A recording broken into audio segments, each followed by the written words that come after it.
Previously on Unscripted. So speaking of regular TV, there is a show that I made a point of watching this week. Right? Oh, I think I know what you're gonna say. It was the premiere of Law and Order Toronto. Yes, I did record it. I want to see if it's actually good. It was like Law and Order.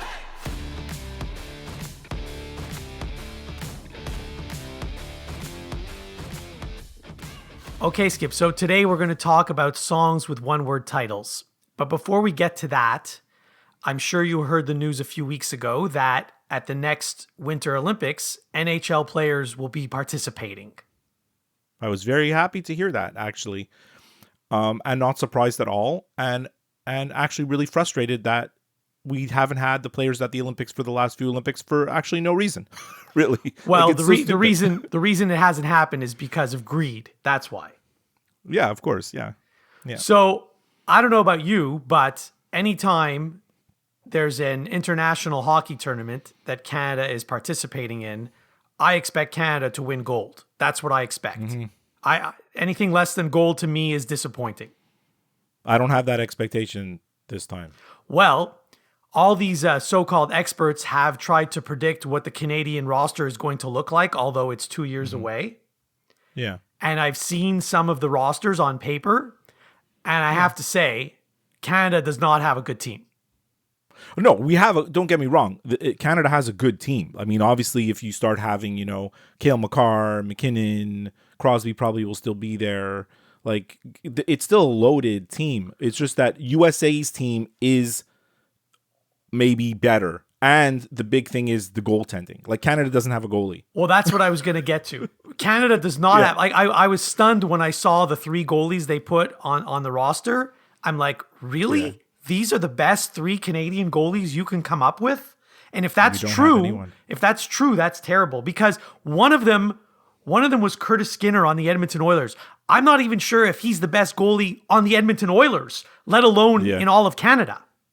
Yeah, and then I think, what's his name? Jarry is on there. Justin Jarry, right? He's nothing special. And the other one that they're talking about is... the guy on Vegas who won the Stanley Cup last year.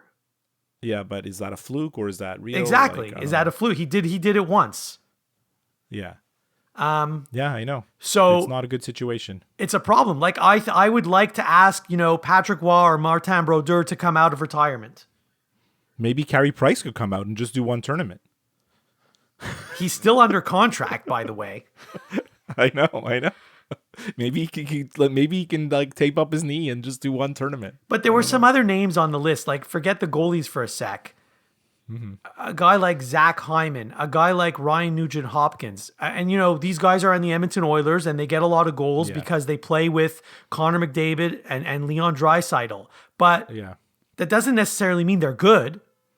Oh, yeah. I didn't even mention McDavid before. Obviously, the best player. Right. The top line is going to be phenomenal. But, I'm talking about the third and fourth lines. I know, but Zach Hyman is there now when they make the list because he has 1 million goals. He's actually leading the Oilers in goals, right? But in 2 years from now, that all could change. These guys, these lists that people make with those kind of players, that doesn't faze me. You just put in the ones that you know for sure. And then they'll go from there, I'm just saying it's not as bright.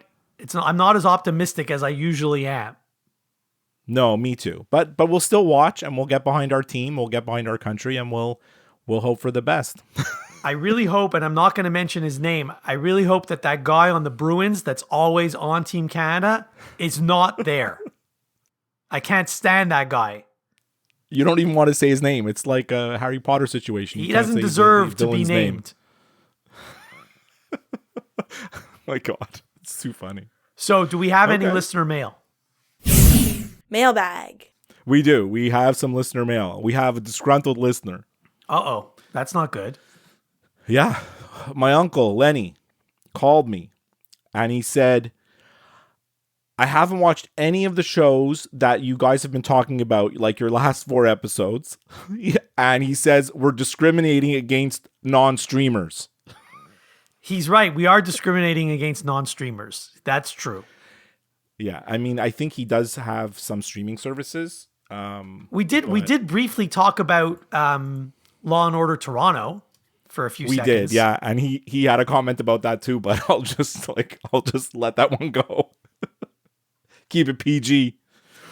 So Lenny probably will be happy that we are returning to a music topic today, which is, I think, maybe more fun for the listeners to sort of play along to, if they haven't seen the shows that we've been talking about. For sure.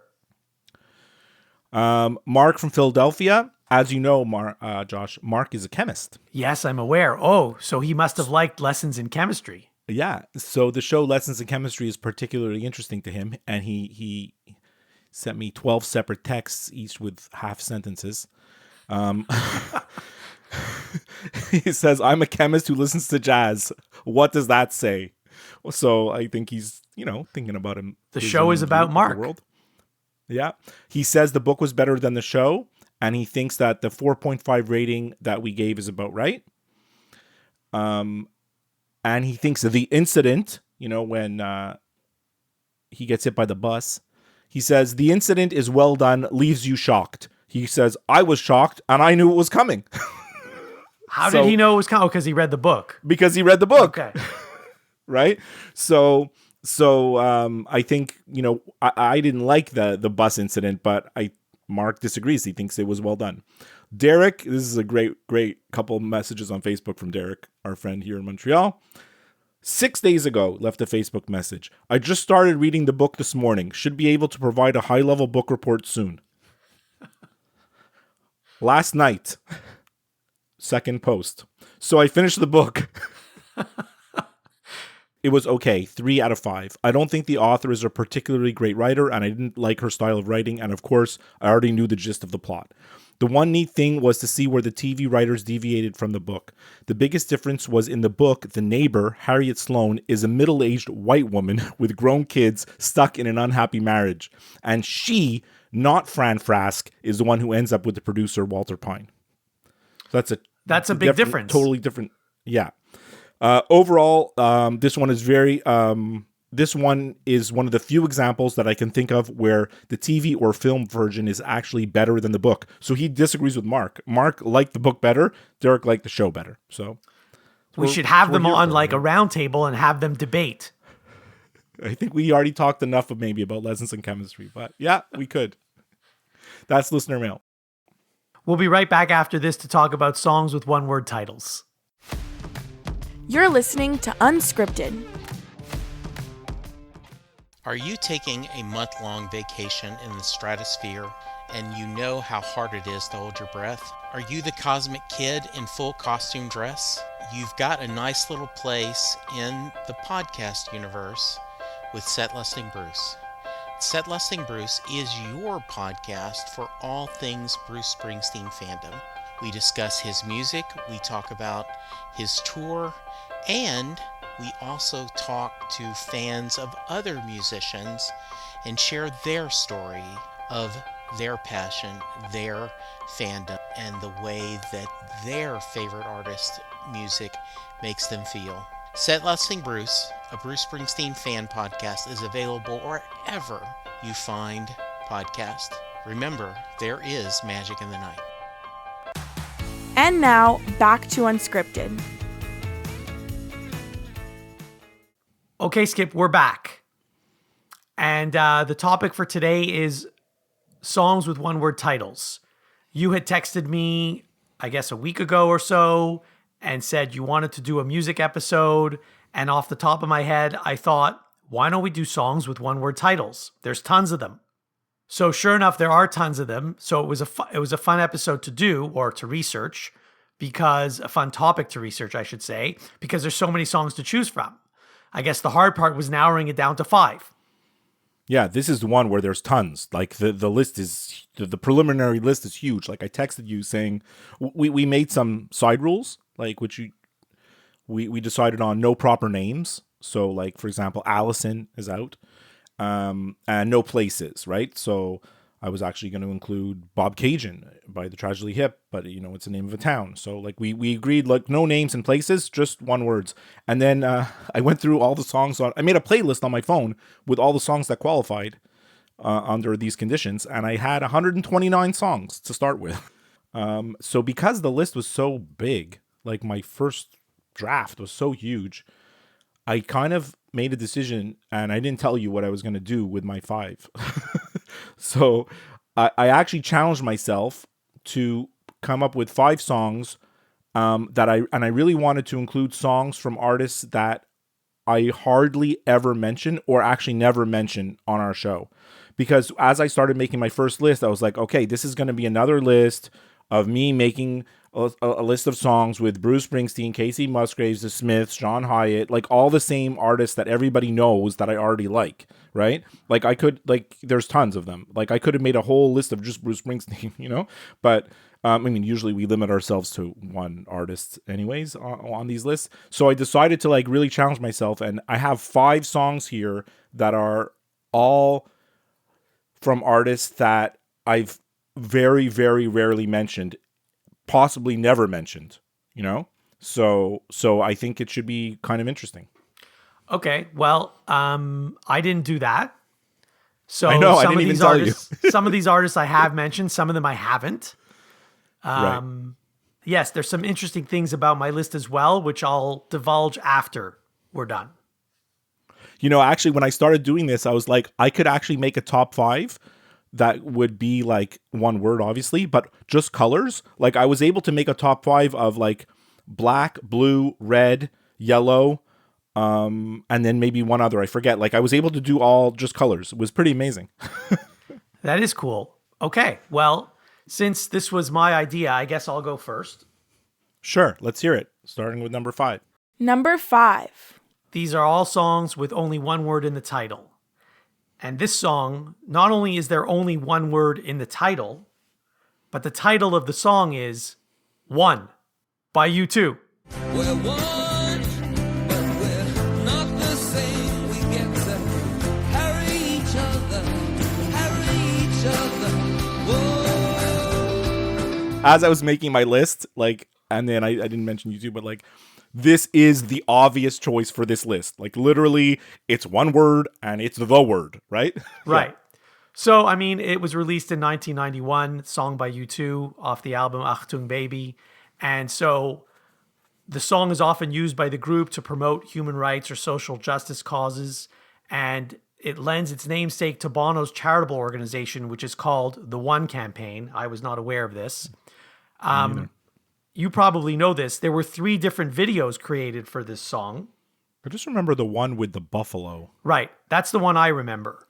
But there were 2 other videos created. I don't know if one of them may never have been released because they shot it and then they didn't like it or something. I don't know. But yeah, 3 different videos for this one song. The best version of this song, Josh, is actually the one that's U2 with Mary J. Blige. Have you ever heard that? I've heard of it, but I haven't heard it. Mm-hmm. It's really, really, I think, superior to the original version. It's really great. I'll have to try to find it. So number 5 for me is the song Hurricane by Bob Dylan. Comes the story of the hurricane, the man the authorities came to blame for something that he never done. Put in a prison cell, but one time he could have been the champion of the world. This is an 8-minute song, so it's a long one. It's a protest song. It was released in 1975 and as a single at first, and then included on his album, which is called Desire, the year later. And the song is about the boxer Rubin Hurricane Carter, who was basically wrongfully imprisoned. And the song basically really tells the whole story. It's like the whole song is a long story told by Bob Dylan about all the acts of racism and profiling against Rubin Hurricane Carter that led to his, arrest and conviction. The song is it's an amazing song with this crazy, unbelievable violin all throughout. Like it's very, very catching. It really like grabs your attention, when you hear it, because Dylan's vocals are, Dylan's vocals. They are what they are, right? But it's the musical part of the song. And then as you listen to it, the whole story, right? And the song is really considered to one of the Dylan, and then the writing of this song is really one of the main reasons how Carter was eventually freed from prison, which took many years, and eventually he was freed in 1988. But it's the song and Bob Dylan's writing of the song that brought attention to the case. And then there's a movie. I don't know. You ever see the movie Hurricane with Denzel Washington? I haven't seen it, but I have seen the trailer for it. Yeah, so the movie really the movie really tells the entire whole story, and then actually so does the song. Like once you know the song, you're like, oh, this part, oh, that part. It's kind of interesting. That's cool. Yeah. So that's Hurricane by Bob Dylan. Okay, good choice. Number 4. Next for me is a song by Sloan, who I have mentioned before, and it's called Underwhelmed, probably their first hit from 1992. It's on the album called Smeared. I was overwhelmed and I'm sure of that one, 'cause I learned it back in grade school when I was young. She said you was funny, I said you are funny. That's a great song. For those who don't know, the band members are Chris Murphy, Patrick Pentland, Jay Ferguson, and Andrew Scott. And I've been a fan of Sloan for a long time, but I just learned how they got the name of the band. And I think it's kind of funny. So they had a friend named Jason Larson, who's not in the band, and he was nicknamed the Slow One by his boss. But his boss had a French accent, so it sounded like he was saying Sloan instead of Slow One. So That's weird. they wanted to name the band Sloan, and he said, okay, as long as you put me on the cover of your first album, which they did. Really? Yeah, so it's That's amazing. So it's Jason Larson on the cover of Peppermint. I remember, you've been a fan of this band forever, and I think I've told this story before. You had tickets to this concert to see them. I think it was at the Spectrum, and somehow like you didn't have anyone to go with, or whoever you were supposed to go with. Like I also had a broken foot and I couldn't drive. exactly, you couldn't drive, you couldn't get there. So like you told me, like I didn't want to go actually, and then you convinced me to take you, and like you gave me the ticket for free just for bringing you to the concert, and it was actually really quite good. And the Spectrum is a great venue for concerts always. And I think the ticket was under $20, so no big deal. Oh, of course. Back then, we didn't. $20 was like you only paid over $20 for like a big artist. Right. Yeah. All right. So speaking of big artists, doesn't get any bigger than this. Number 4 is an artist that I talk about a lot and I mention a lot, mostly in Final Thoughts, but I never really include her in like our list of songs because it just doesn't work out. And that's Taylor Swift, and the song is Style.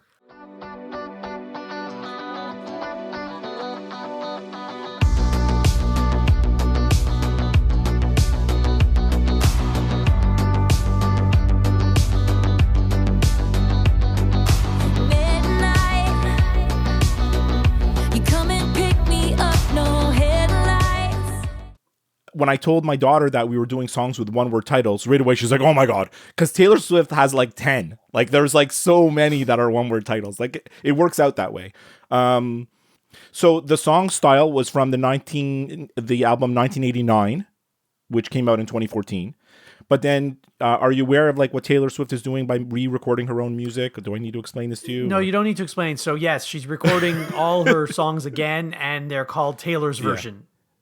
Exactly. So the Taylor's version of this song came out in just last year, and Selena told me that if I play a clip of Style, that I have to play the Taylor's version. Otherwise, the Swifties are going to cancel us, she told me. We're going to be canceled. I mean, could you tell the difference between Taylor's version and the other version? I mean, I listen to them one after the other in this case. I mean, most of the time you can tell because, especially the older songs, because her voice is a little bit different. It's more mature, especially on the older songs. But in this one, there's a difference. Like there is a difference, and actually, I prefer the original one better. So, like, I don't know which one I want to include the clip of. I don't want to get canceled. Can we get canceled, Josh? We have to be something first to get canceled. No, like we have to have arrived. Have we ever arrived? Like, I don't know. I mean, people could get mad at us, but we can still record our episodes, so maybe less people will listen. Our podcast, our rules. So, when we did our episode about the best song intros. Yeah. This could be if I did a redo of that list, this song could definitely be there. It's an incredible, great, like first like 10, 20 seconds. And in the Eras movie, well, actually, if you see her in concert live, but I didn't do that. I saw the movie. When she sings this song, it's really quite good. Like the beginning of the intro lives up to its expectations. So it's quite good. So anyways, that's Taylor Swift. Okay, cool. Number 3. So next on my list, another Canadian band. They're called Said the Whale. They're from Vancouver. And the album is Cascadia. The song is Un-American. You've heard me talk about this song before. It was released in 2019. Kevin wants to hear sad someone wants to stay home on a Friday, Saturday. Kevin wants to move to London, wants to see Paris. Kevin wants to move. The band members are Ben Worcester, Tyler Bancroft, Jacelyn Brown, Lincoln Hotchie, and Spencer Shaning. So when the song was released, Tyler Bancroft had this to say about the song. Un-American is a song about a socialite protagonist named Kevin who goes through life letting the music he's listening to influence everything he's doing.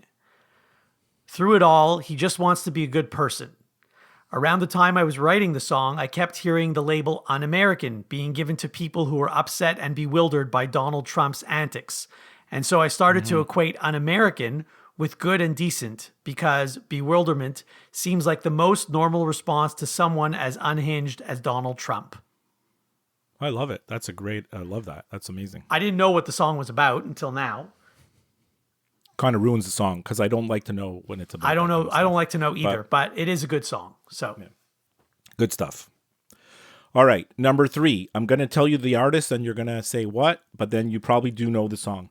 So the song is called Sway and the artist is Bic Runga.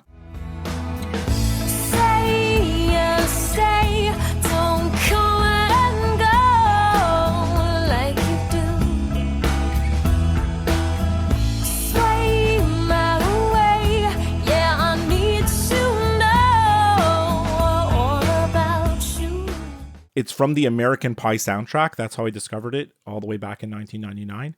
And it's been a staple in my phone. I mean, I've had it on my phone since forever. I had the CD first and then digitized it. And it's a song that anytime I'm like, just play some songs, random shuffle on my phone. If this song comes up, oh boy, I'm never skipping it. So Bic Runga is a New Zealand singer-songwriter. And she released the song actually in 1997. I only found this out yesterday. Because I knew about it from the American Pie soundtrack, but apparently it was released 2 years earlier, and then it was a hit in Australia and New Zealand, and she won all kinds of awards at like the New Zealand Music Awards that year. But interestingly enough, in 2001, it was voted the 6th best New Zealand song of all time. that's pretty good. Yeah. Like I said, amazing song. And anyways, and if you don't know it, give it a listen. Okay, I will. Number 2. Next for me is a song by Vampire Weekend. I believe I've talked about them before. The song's called Unbelievers.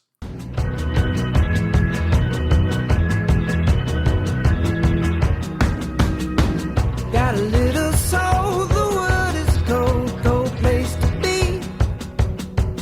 Want a little warmth, but who's gonna save a little warmth for me? It was released in 2013, and the album is Modern Vampires of the City. So the current band members are Ezra Koenig, Chris Thompson, and Chris Baio.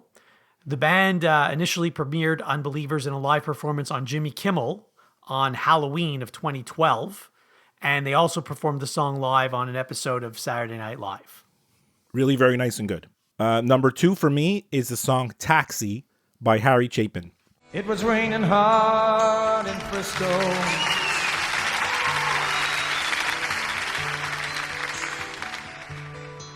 I needed one more fan to make my night.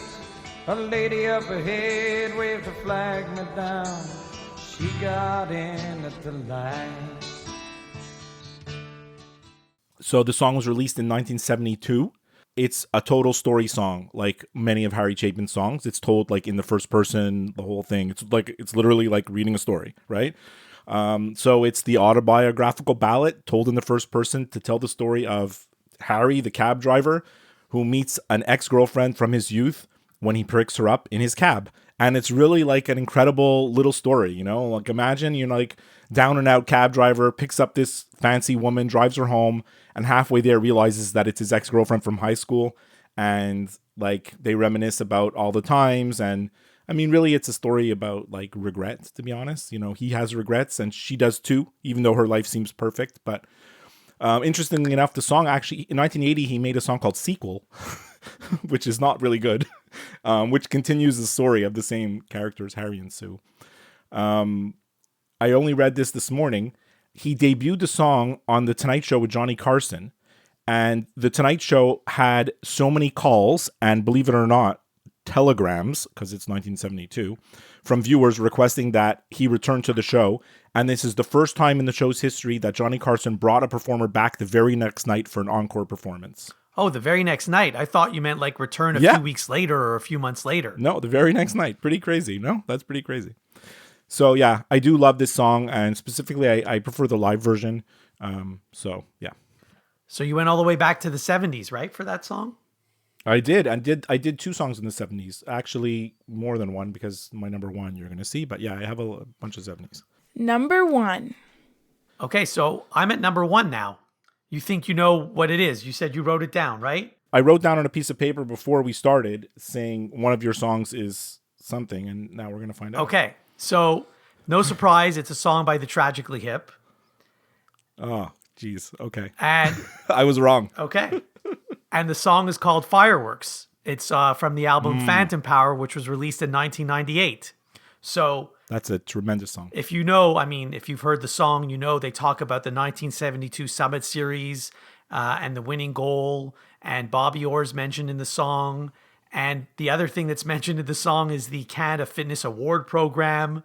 But of course, my favorite line in the song is, "You said you didn't give a about hockey, and I never saw someone say that before." You said you didn't give a fuck about hockey, and I never saw someone say that before.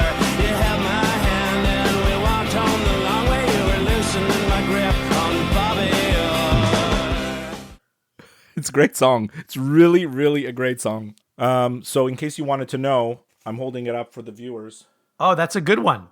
I really thought that you were going to have Ben Folds 5 Army as one of your songs. Like when we decided on the topic, I was like, oh, Army's in Josh's list. Like I was 100% sure. I mean, Obviously there's it's so many that I've left out and forgotten about, you know, so if we did this again next week, it would be completely different. Oh, I could do 5 more right now if you want. Yeah. Yeah. Okay, so my number 1 song is Desperado. The song is written by the Eagles, Glenn Frey and Don Henley. It's from their 1973 album Desperado. It was never released as a single, but it became one of the Eagles' best known songs. I mean, it was even on Seinfeld. There's a whole Seinfeld episode about this song, which is pretty amazing. And it's ranked number 494 on Rolling Stone's list of 500 greatest songs of all time. But the reason why I didn't say it was by the Eagles right off the bat is because there's a live version by Linda Ronstadt, performed live in Hollywood in 1980, which is the way better version of this song. It's like you can't even compare. And I put this song at number 1 because for me, it's like one of the greatest like vocal performances that you will ever hear. Like when you hear her sing the song, it's really like gets me every single time I hear it.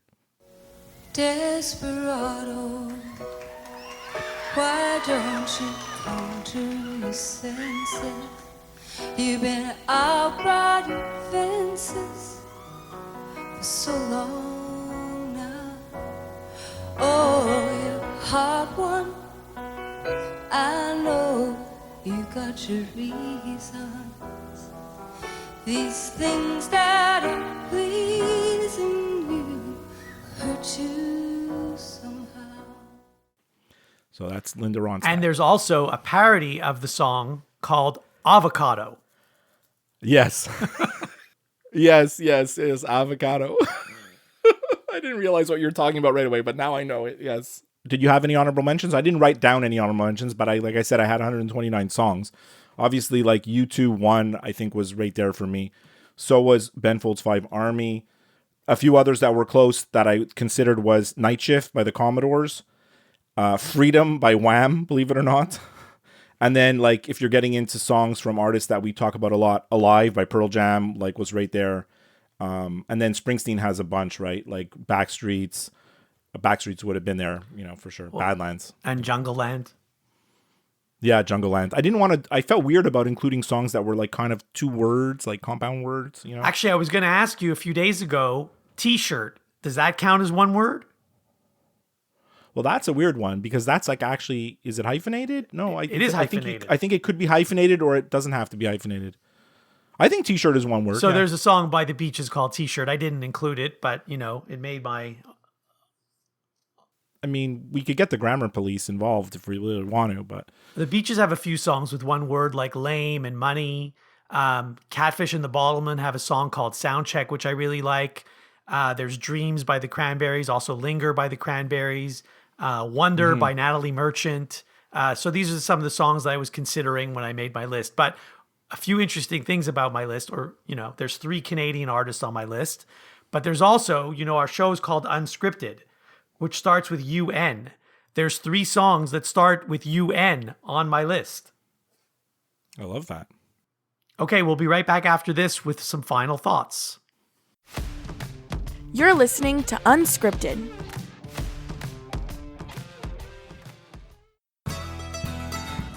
Do you know John Hyatt songs?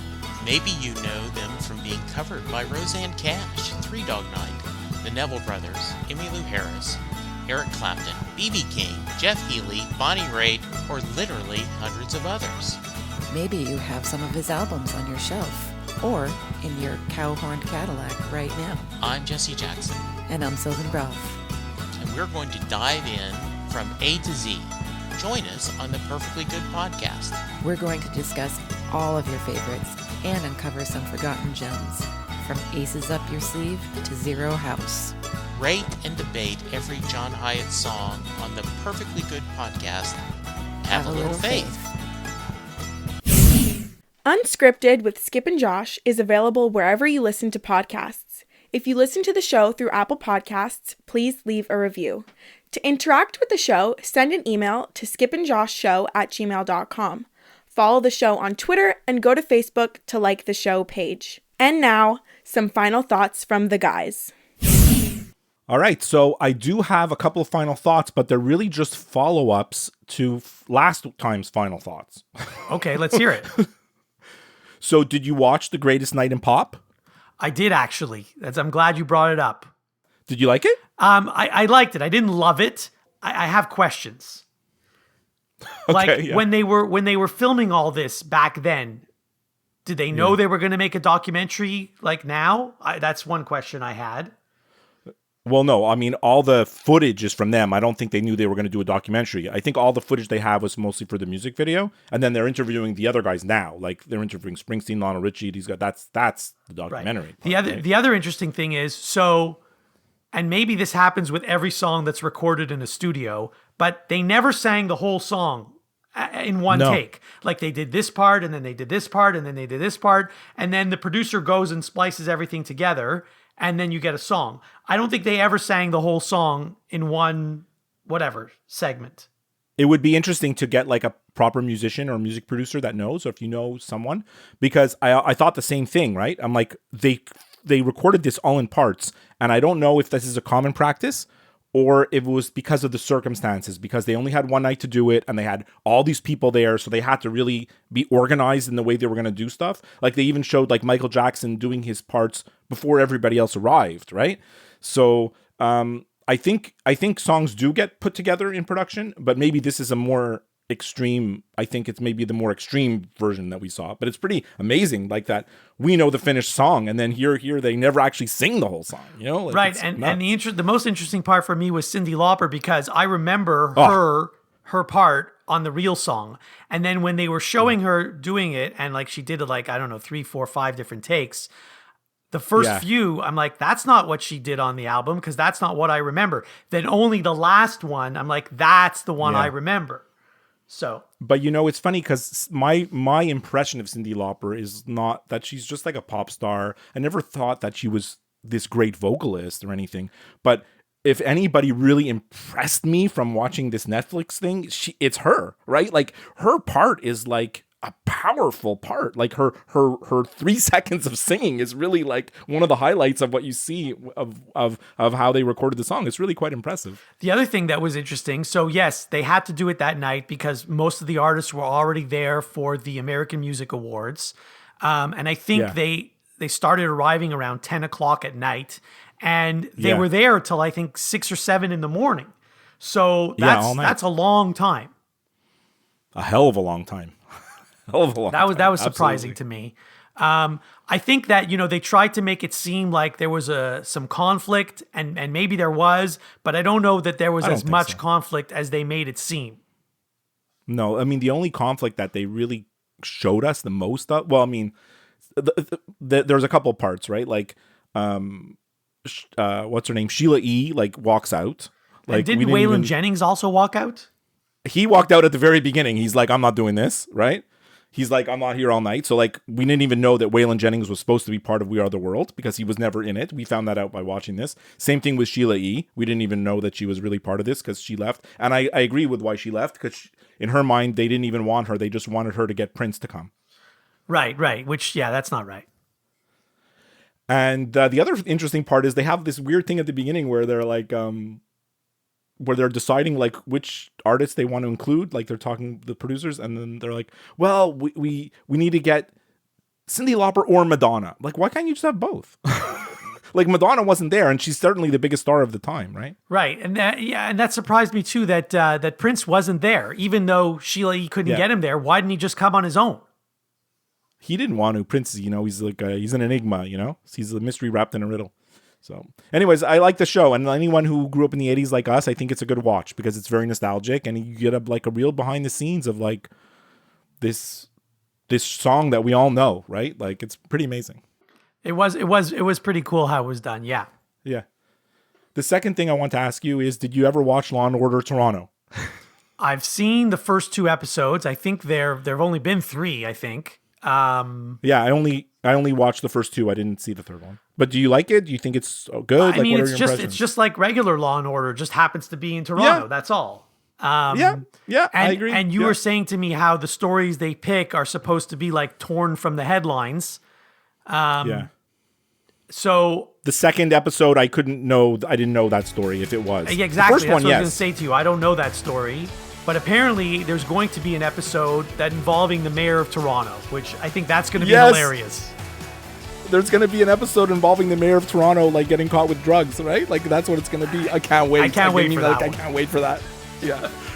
Anyways, do you have any other final thoughts? That's all I had. I just wanted to ask you about these 2 things. No, I've got nothing else. All right. Well, it was great to do a musical episode. We haven't done one in a while. I do like your list. It's kind of as expected. I kind of know the bands that you chose. Hope you liked my list. And I'll talk to you next time. Have a great week.